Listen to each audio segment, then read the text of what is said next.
Hello, traders. FX Pip Collector here. Today is Thursday, October 16th, and this is my analysis for gold, and we're on the daily time frame.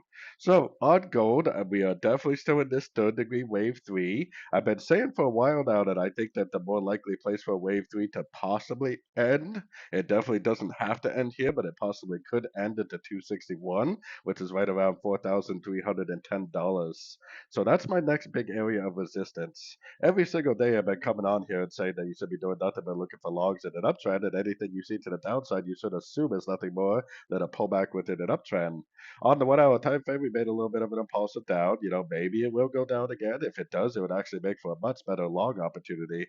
I definitely would not be trying to sort it on any time frame. Even if you are trading like the 1 minute time frame, I wouldn't be trying to sort it. I would be focused on doing nothing but going long at the end of every single pullback, unless or until the much higher time frames tell us otherwise, which they definitely have not done so yet.